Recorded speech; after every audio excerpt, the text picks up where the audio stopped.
It's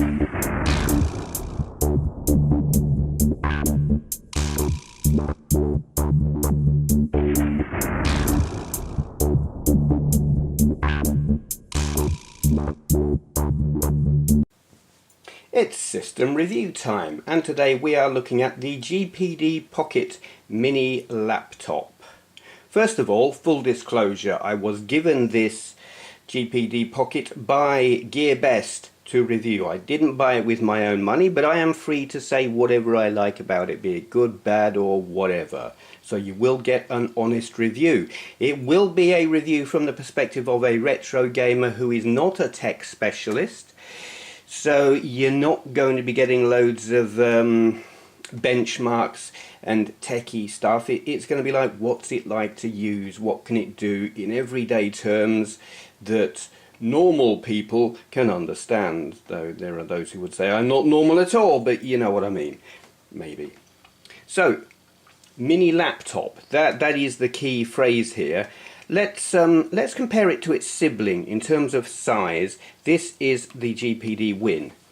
So it has a bigger footprint, but is perhaps a bit shallower. But they are completely different beasts. They might be from the same stable, shall we say, but this is a mini laptop. This is a handheld gaming console that just happens to run Windows and has a keyboard. But they are very different animals in some pretty important ways. Still thinking about the size for a moment. Mini laptop. Let's compare it with a more traditional laptop. This is the Chewy 12.3, which is by no means a big laptop. It's a pretty small laptop by traditional standards, but there you get the impression this is pretty tiny. So just that's really just so you know, comparing it to other stuff that I have reviewed in recent months. So, what is this thing like? In the hand, it weighs about £1. It is very sleek and it feels lovely. It's an alloy case, shell, whatever. Ports and stuff. You've got USB 3, headphone and microphone, mini, micro, whatever, HDMI, a USB-C, which is not Thunderbolt, whatever that means. But it will run a display. You can run a display from it, as well as your normal USB type stuff. You power it from that. You can plug a docking port into it if you have such a thing. I don't. Vent, hot air out there, cool air in there. And that's all you've got to look at on the outside. But it fits together so nicely. That is just, in terms of build quality, that is the nicest thing I have handled. That's so open to me. Someone's going to make a joke out of that. Yeah, it's just lovely. And this is, there's magnets in there somewhere, just, yeah. So let's open that up there. Right, I will read you some specifications because some people care about such things. So, it runs Windows 10 64-bit. The CPU is the Intel Atom X7 Z8750. It's a quad-core CPU running at 1.6 GHz and boosting up to 2.56 GHz. That is it's the same CPU as the later one that went into the GPD Win. Early ones had a Z8700. I don't know what the difference is. They're very similar. Integrated GPU, it's Intel HD graphics, so nothing spectacular there. Again, same as in the GPD Win. The screen, 7-inch FHD 5-point touch screen. It says here on this page 1920 by 1080 resolution. That's actually not true. It is 1920 by 1200 resolution. And I've got to tell you, it is really, really nice. But it's very shiny. It is a fingerprint magnet, but you know, you just kind of have to expect that on a touch screen. And you actually don't have to use it as a touch screen, because you've got the nub to use your thing around, to move your thing around, your pointer. I will talk a little bit about that later. Other things, 8 gigabytes of LPDDR3 RAM, that is a nice amount of RAM, and quite a surprise in a thing this size. I wouldn't expect that much, but it does make a difference to performance. Storage is 128 gigabytes of eMMC hard disk storage, it calls it. Of course, it's not a hard disk because it's solid state, but HDMI output, we've seen that. Bluetooth 4.1. So yeah, that's all pretty cool. So, what's it like to use? Really nice is the short answer. There are some quirks. The keyboard layout is interesting. I mean, the keyboard is a big bonus. It is a big plus feature to my mind when compared to the GPD Win, because with the Win, that keyboard was really maybe only for like putting in passwords and stuff where you absolutely had to type something in. You didn't want to use it to write messages or anything really, even commenting on stuff on YouTube or Twitter. It was a pain in the ass because it was so small. Nothing intrinsically wrong with it, just it wasn't comfortable because it was so small. This is a completely different beast. This keyboard is usable.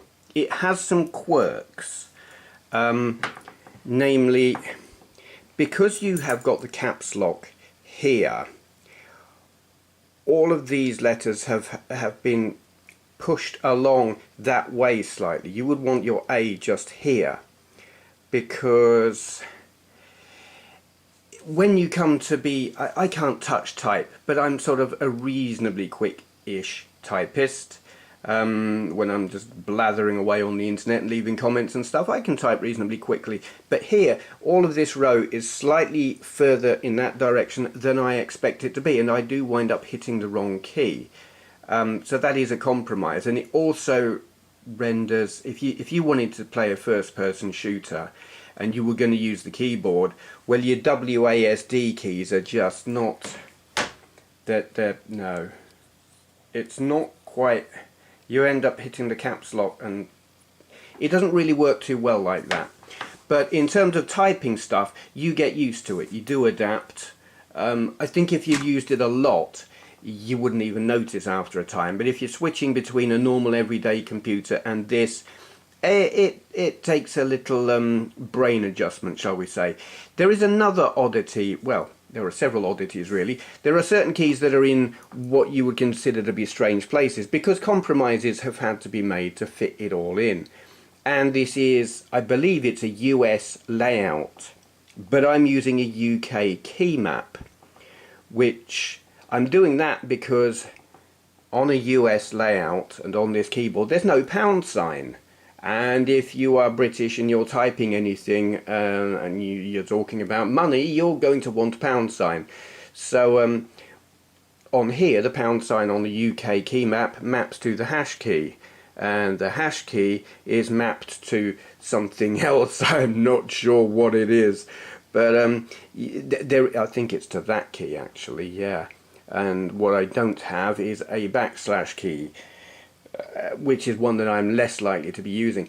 But it's a compromise, and it's a quirk, and it's something that you get used to, but it is something you have to figure out what's best going to suit you. What key map do you want to use given the peculiar layout? It's not, to my mind, a deal breaker at all by any means. It's just an oddity that's worth bearing in mind. So, pointer movement, you have got this thing here. You don't, because it's so small, there's no space for a trackpad or whatever you want to call it. You've got this nipple. I've heard it called a nipple.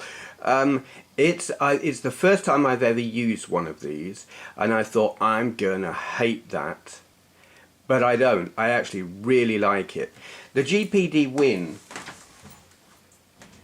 used one of those two joysticks on it to control the mouse pointer, and I found it thoroughly inaccurate and tricky to use, and I used a combination of touch screen, but with everything being so small that was fiddly, and the joystick, and I didn't really get on with that too well. This is surprisingly accurate. It's not necessarily really fast.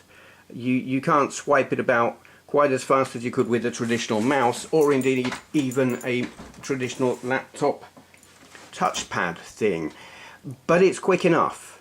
And well, let's for some things I don't use it, like, sorry about that, I've had to edit myself back in. Dogs were barking, delivery man at the door. What was I talking about? I think I was talking about how I use my browser.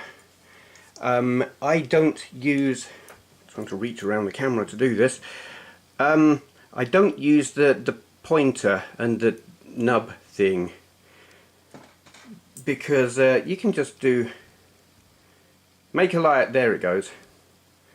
Sometimes it's not 100, I think it depends on what it's doing at the time, how responsive it is. If it's doing like a virus scan or an update, yeah, girl, don't do that.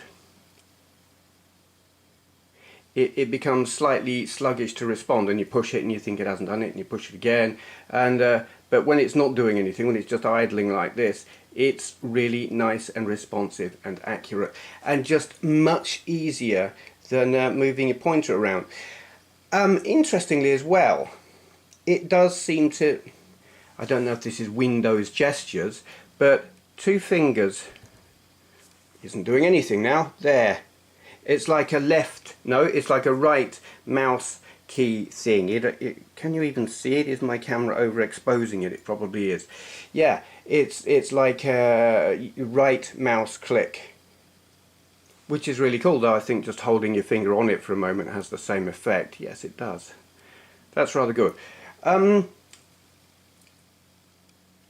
do find a combination of using the nub thing for the mouse pointer and the touch screen works really well. It's great for Twitter.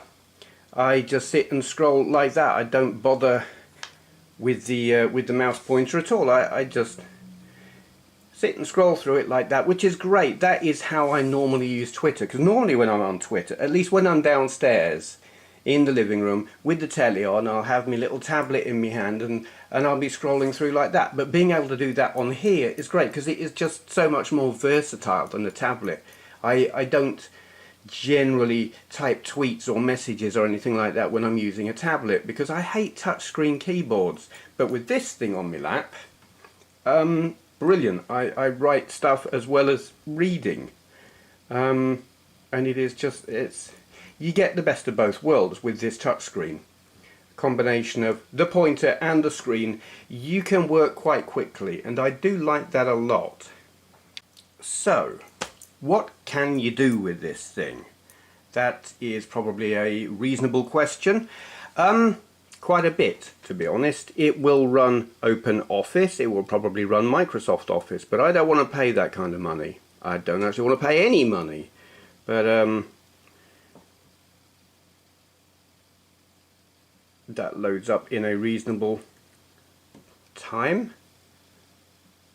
Here we have a Word document, you know, word processor document thingamajig. So I never quite grabbed that. Yeah.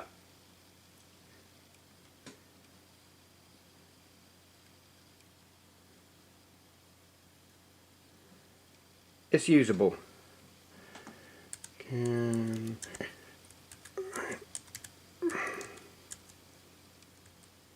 Oh, see, oh, getting my fingers in the wrong places.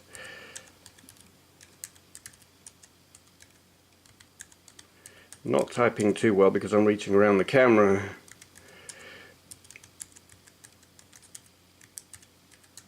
Can I type quickly enough for this to be worthwhile? If you can't see it on there, I don't know. You know, it's you get used to it, the keyboard layout, and that it makes for a functional, useful thing. You wouldn't use it as your everyday word processing laptop, but there might be occasions where you need one and you just happen to have this on you because it'll fit in your handbag or your man bag or even actually in your pocket. So you might just happen to have it when you won't have a laptop with you. And it is useful for that. You can type on it effectively, if not ever so quickly. Photoshop.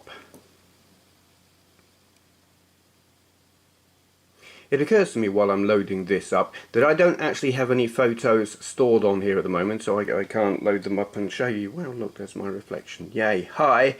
But it is, the icons down the left, they are small. You might hurt your eyes a little bit, but you can see what they are, where I have loaded Photoshop on other systems, and it's just been so ridiculously small that you would have struggled. And the nice thing is, this here nub, it is accurate enough that you would be able to do some reasonable photo editing. You can move it slowly or quickly and have a level of accuracy. That is really good. I think trying to do Photoshop on the GPD Win, while it could technically do it, it would be tricky to have any precision. And with this, you do get precision. It surprises me how good it is. So, video editing. I've got Movie Studio Platinum 13 on here.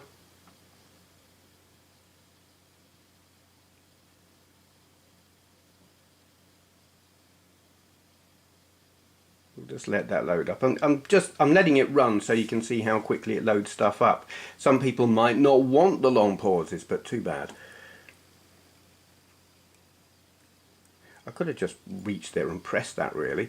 I think what I'm going to do now is what I've done previously. I'm going to record a short piece of footage now, and I'm going to render it on here, and I'm also going to render it on my main PC, which is it's got a i5 dual core 3.2 gigahertz CPU, and we'll just compare how long it takes to record each piece of footage. That might be interesting.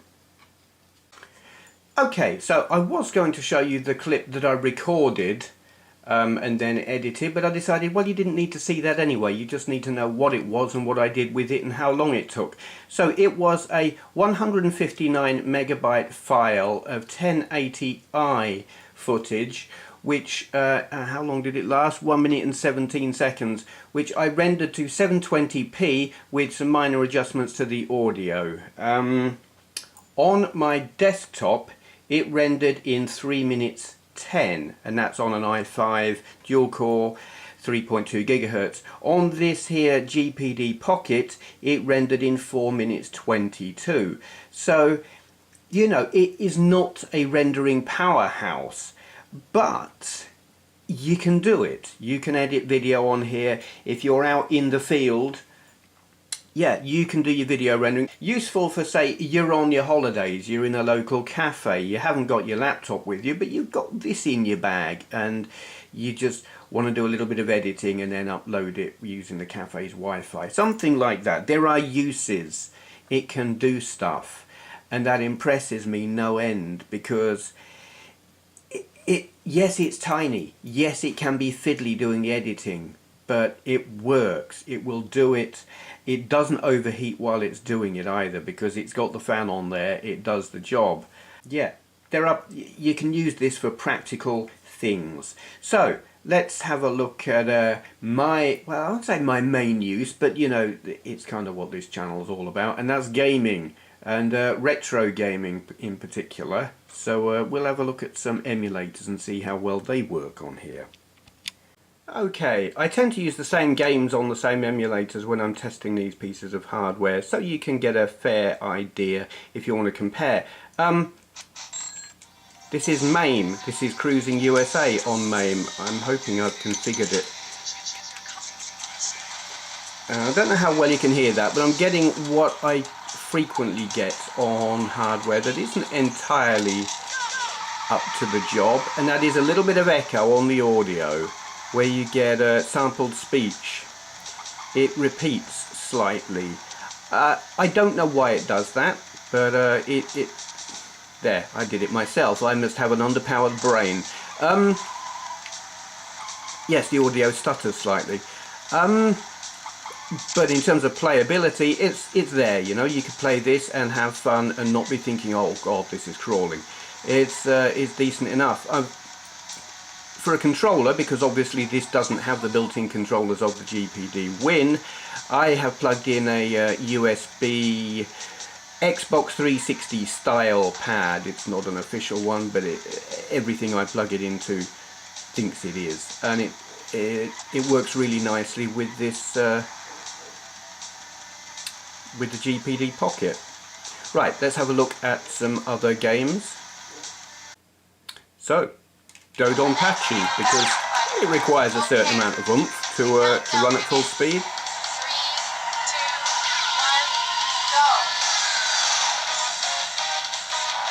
And that seems to be running pretty quickly to my mind. I don't know what full speed on this thing would look like, but if that isn't it, I can't tell. It's certainly very playable. I totally suck at this game, but I like it. It has a wow factor, and it runs very nicely on MAME on the GPD Pocket. Now, I have found that a lot of the stuff that I would normally use standalone emulators for actually seem to run nicer in Windows on Retroarch. Some systems you end up with it running in a window, like the SNES, and I don't know if it was the Mega Drive, some other things, where you can get them running full screen very nicely in Retroarch. And I always install Retroarch specifically for the 32X, because as far as I'm aware, it's the only thing I can find that runs the 32X reliably. Though I'm not sure about this build of Retroarch. I've used, rather than a stable one, I've used one of your bleeding edge development like betas. So while I know I haven't got it set to run in full screen, I don't know why, because I normally do. We'll just do that.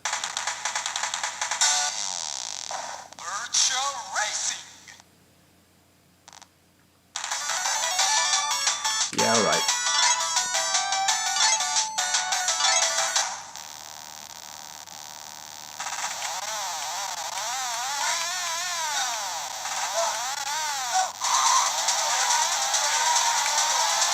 So that runs well enough. I don't think it's absolutely perfect, but and the sound is pretty scratchy. But it's certainly, that's playable. Let's have a look at one other game.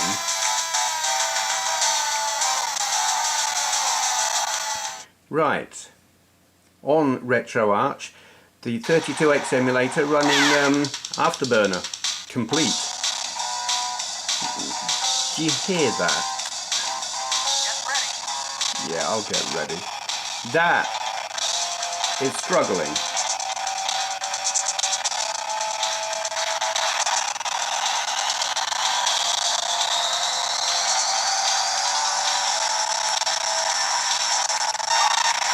Yeah, I'm getting lag here. It's inconsistent. Oh dear, it's inconsistent. Sometimes it's. What button am I meant to be pressing for me? Oh dear. Can't work out how to launch me missiles.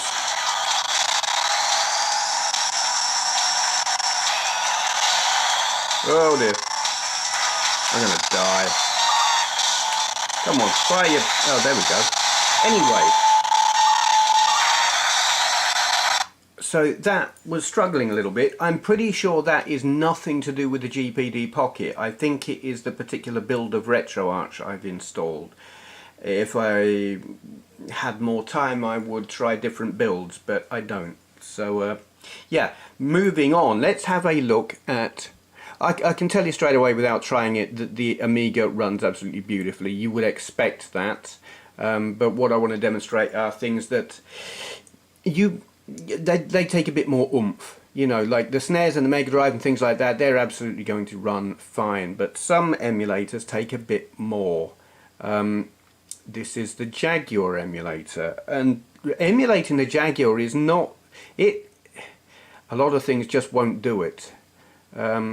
There is only one game I'm interested in playing on here. That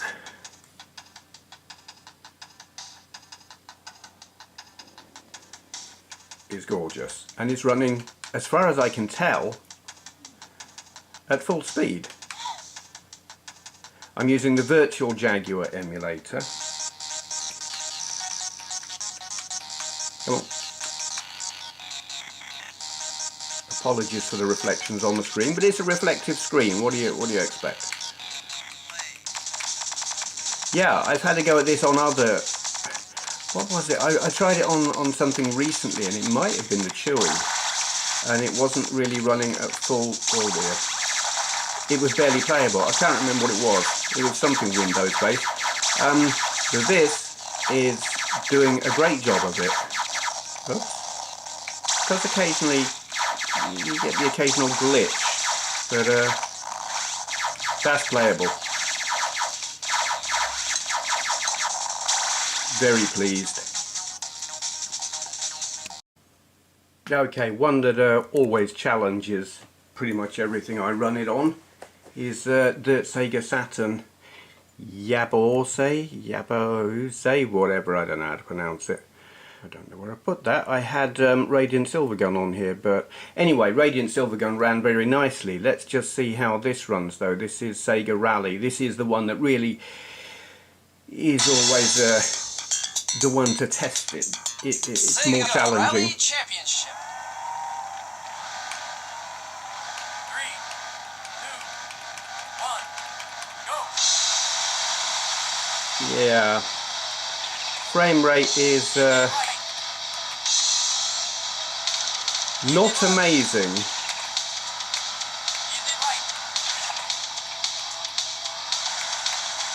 I don't know, would you describe that as playable? I mean, it's not, you're not going to get 60 frames per second or even 30 frames per second, I don't think, on an actual Saturn. But this is, it's choppy. So yeah, that's not really what I would call playable. You know, it runs, but it's not great. It's not ideal. But as I said, it will run Radiant Silvergun. I don't know what I've done to my file. I would normally demonstrate that running, but it's not there. So I've moved it or something, or deleted, or I've done something stupid. That's not unusual. So, having looked at the Saturn, what's it like on the Dreamcast? It's peculiar that the Dreamcast is the more modern, advanced, higher powered system, but it is just so much easier to emulate. I'm going to launch Crazy Taxi, but I'm also going to turn down the audio, because I do have the original audio commercial music thing on there by, what's that band called? I can't remember, but you know the one. If you're familiar with Crazy Taxi, I've got that on there. Can't remember what the controls are. Oops, no, don't run them over, pick them up, you fool. As you can see, it is running super silky smooth. That's not easy to say when you're just, well, trying to say it. Whoops. Yeah, the I've tried the usual games that I play. I've played Ikaruga, I've played this, I've played Res. I'm not so good at the parking. I'm not sure where the brakes are on this thing. I don't think I've actually got them configured. Right, so Dreamcast, lovely. Right, let's challenge it a bit more. The PSP, that one, it sometimes struggles. Now I've got two games on here and I'm going to show you. First we'll go for Space Invaders Extreme. Let's turn the sound back up now, a little bit perhaps. This I have got running on with no frame skip.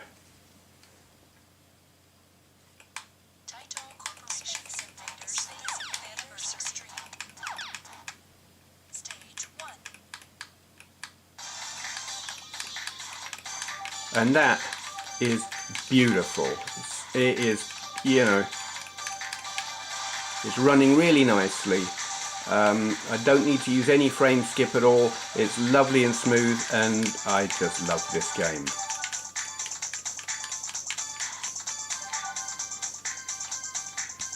Okay, now the other game I always test on the PSP emulator, on the various hardware items that I test, is Gran Turismo for the PSP. Because some things struggle, and this game takes quite a bit of oomph. And here we are with I've tweaked some of the settings. I've got the frame skip set to 4, which makes it a little bit jerky. It's not as smooth as it would be on an actual PSP, but on the other hand it's displaying in a higher resolution than you would get on an actual PSP. There's music playing there. I wish I'd turned it down, not because it's likely to give me a copyright strike, but because it sounds pretty awful on this emulation.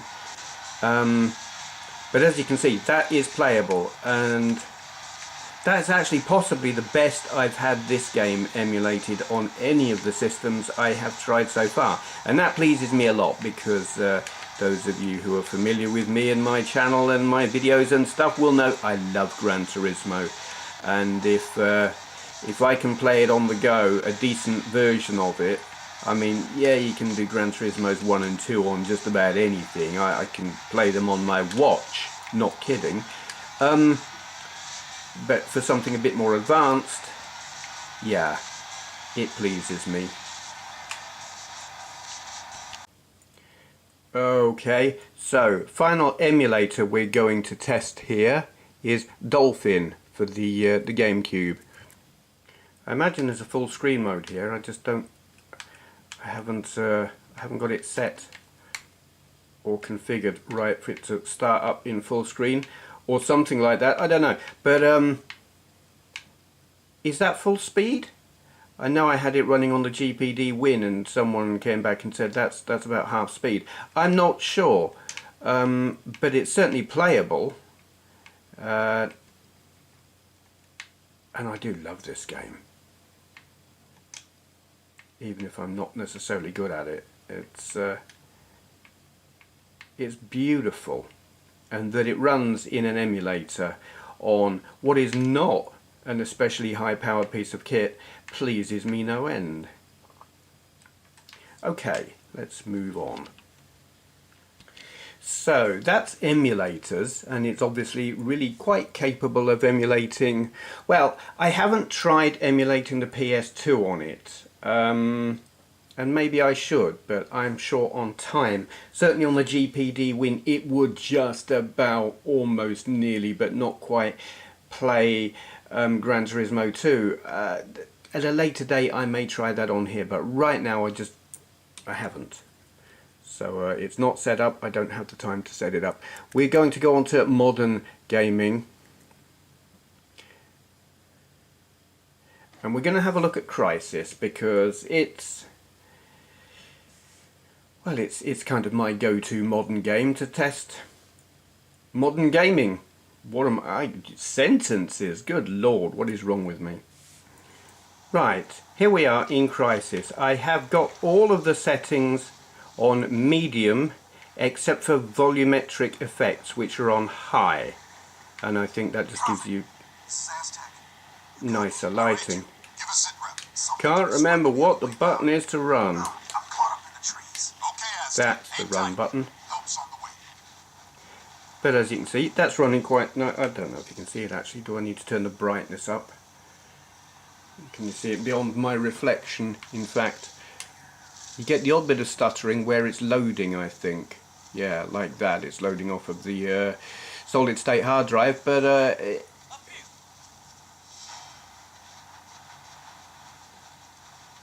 it works. It's playable, and it's certainly quicker than some hardware I've tried playing it on.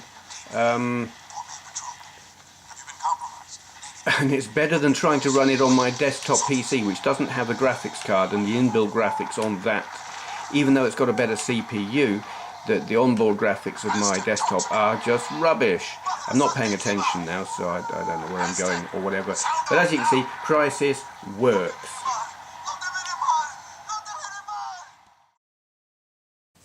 Now, sometimes at this point, I will run Grand Theft Auto 5 and see how well that works. But I'm not doing that in this case because I have run out of internal storage and can't fit the game on there, and didn't actually think of plugging in my external hard drive that I've got and installing it to that. And it will take me too long to do it now. It takes like all night to download the thing, because you're talking about 80 gigabytes, and I want to get the video out. But I have seen it run. Well, first of all, it will run on the GPD Win, albeit not especially well, but it's sort of borderline good enough for messing about. And it's pretty much the same on here, maybe a little bit better. And there is a video on YouTube by a chap called, where is he? Old Tech 81. Now, he's done a review video of this, and he's run Grand Theft Auto 5 on there, and he demonstrates how well it runs. It's I wouldn't buy the game specifically to run on here if you had one of these, but if you happen to have it anyway and you've got it on Steam, you know, it will do it. But it does take up so much storage space that the only way to do it is have it on an external hard drive. And are you going to carry one of those around with you? In terms of practicality, it's not something I would do because it doesn't run that brilliantly. But you know, I'm just putting it out there that it will run sort of just about almost on absolute minimum settings.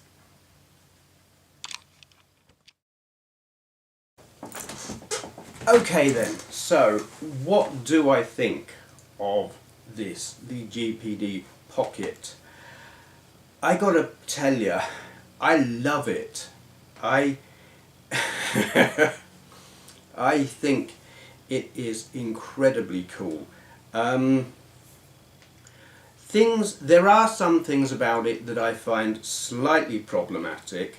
The keyboard layout is, you got to get used to this row being slightly over to one side, and if you get your fingers in the right place on there, then these are out of place, and you can find yourself doing typos because certain other keys are not where you expect them. You do find yourself hunting around for them, and with me using an English key map on an American keyboard, I have to search for some symbols and things on it. That can be awkward, but that is a thing to get used to rather than upset by. That's how I look at it. Others might be different. I like the nub, the nipple, call it what you will. Having these two things on here, I like them. I've found a way of using it where some people will find themselves controlling it using two hands. They'll use like their index finger on their right hand to do that, and then their other hand pushing the buttons. And I started out doing that, but I found if I use that finger, I can control it one-handed. And you find there's a knack, and you can use it quite quickly and do it one-handed.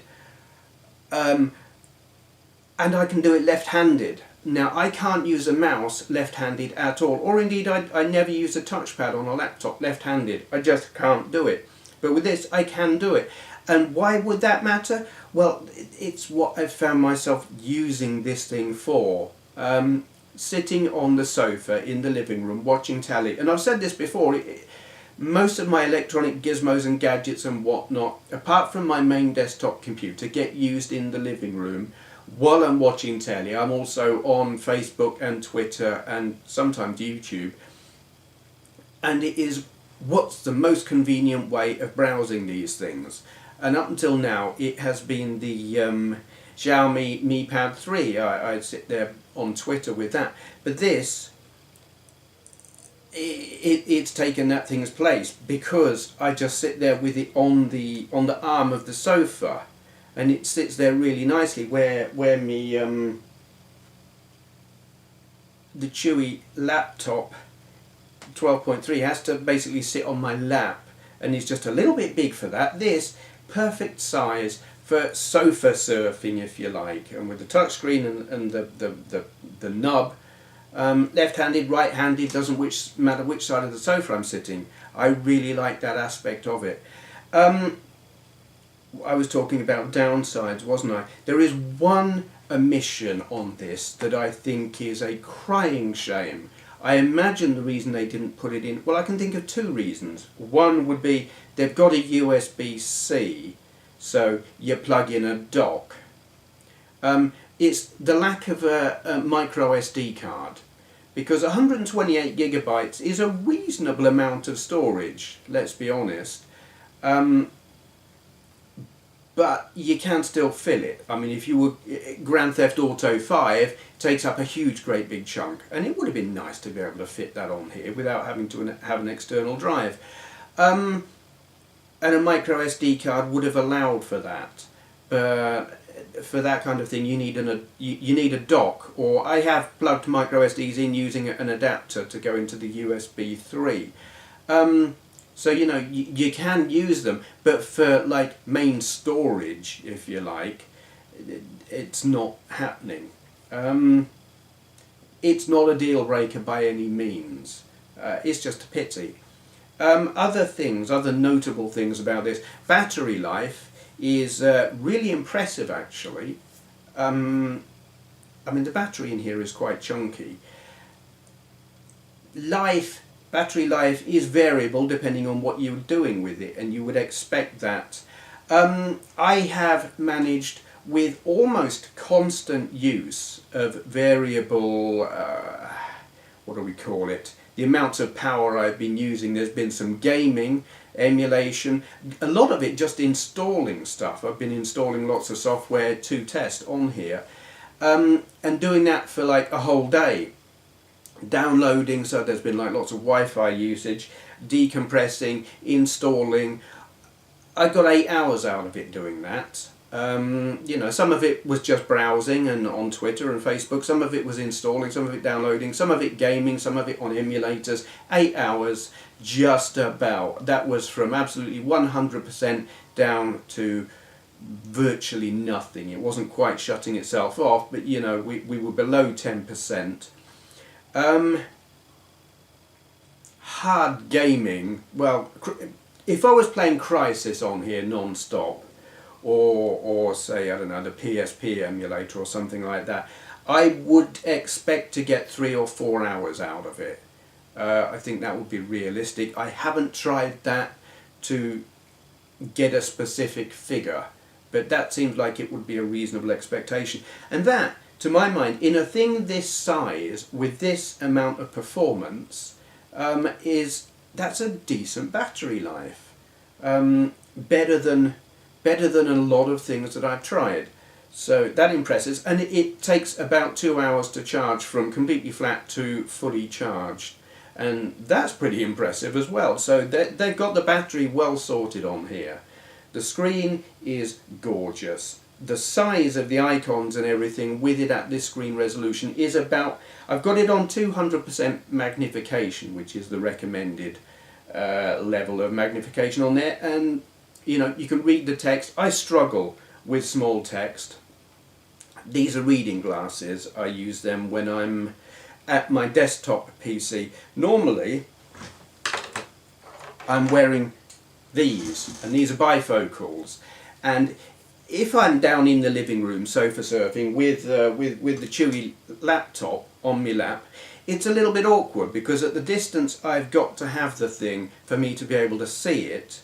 The bifocal bit here means I can't fit the whole screen in my visible section of sight.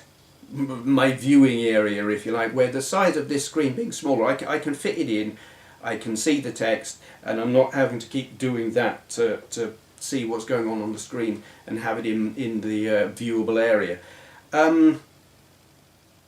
That won't affect or matter to most people, but to me it's really important, because having knackered eyes, it limits what you can do and what you can use effectively, and it's just the distance versus viewable area. This is perfect for me, is bang on for using on the sofa. So I'm trying to think, are there things that I've missed? I always miss something and then later on think, damn. I suppose the question is, who is this aimed at? Who is going to use this? It is not cheap. Currently, what are they selling it for on GearBest right now? It's £383.06 on GearBest right now. That is a lot of money. You can buy laptops cheaper that are bigger and more powerful and cost less. That is true, but what you're paying for here is the size, or rather the lack of it, and the premium build quality. Yeah, you could get yourself a big chunky plasticky laptop with a little bit more oomph, but what this has is the cool factor, the wow factor, in that sometimes bigger is not better, sometimes smaller is super cool if it's still functional, and this is functional. You can use this like a laptop. You got to get used to certain aspects of the keyboard, and it, you know, it can be a little bit cramped, but you get used to that. And it's like there is a certain poser value, shall we say. It's like you've got your what's the word I'm looking for? You've got your hipster in your fancy. I don't think they go to Starbucks, do they? Do they go to Costa? Wherever, they're in their coffee bar with their Apple, whatever the current Apple laptop thingamajig is at the moment, and it's cool. They're there to be seen using their fancy high-tech laptop with their fancy brand name. This, I think, there's no branding on it, no one knows what it is, but it looks cool, and I would be very happy to be seen sitting in some coffee bar somewhere or other, typing away on this, and people looking at it and thinking, what the hell is that? Because my God, it's tiny, and it's not just tiny, it's gorgeous. It has that poser value that I think it allows GPD to charge a premium for it. A lot of people won't give a damn about that. They're interested in practicalities, and it's not as practical as a traditional laptop in many ways. But there are other ways where it will beat a traditional laptop, and it all comes down to size. There will be circumstances where smaller will matter more. Being able to charge it off of USB-C is cool. I've got a solar battery charger, and I just imagine myself camping somewhere away from anywhere where I've got a main supply or whatever, and I could charge it off of my solar power bank thingamajig, and that's cool, and I can't do that with my laptop. I would probably still struggle to get I suppose I could tether it to my mobile phone if I had a 4G signal. Yeah, there are circumstances where smaller will be far more suitable. On a plane, you don't necessarily, I mean, I don't know, they're not letting laptops on planes now, are they? Would they let one of these on? I don't know. But, yeah, there are times where I think the size of it makes it worth a bit of extra money. And I think actually the cost isn't because it's a premium niche product that they're thinking, oh, it's not about premium when it comes to the cost. I think it is because it's a niche product. You don't have the economy of what's the word I'm looking for? Mass production.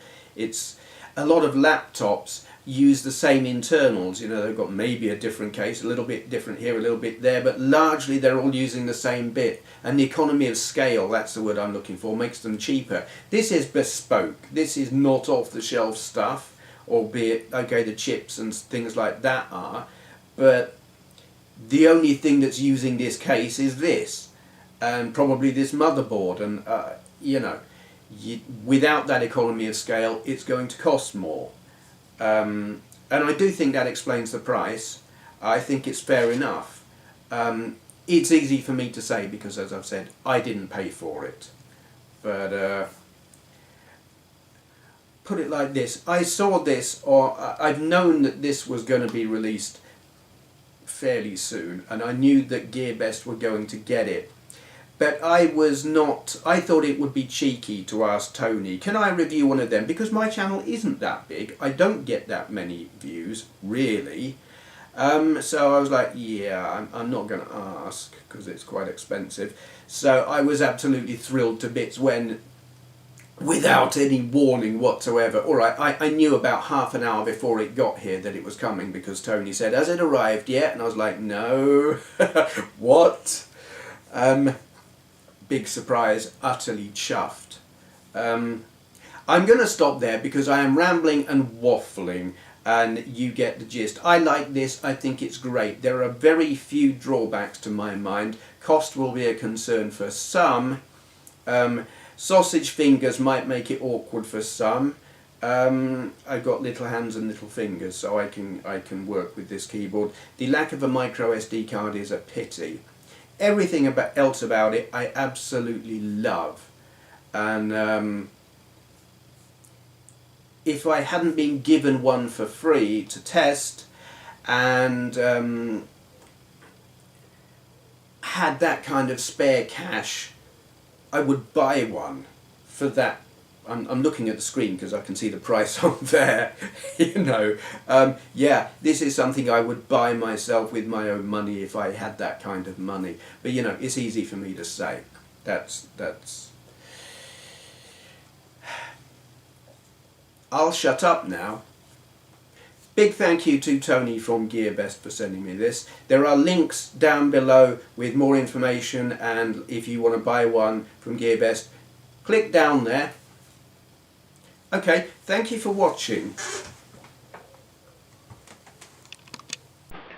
Right, hit the subscribe button or I'm getting naked on camera. Go on, do it. Right, you asked for it. Ah, you asked for it. Ha, ha, oh.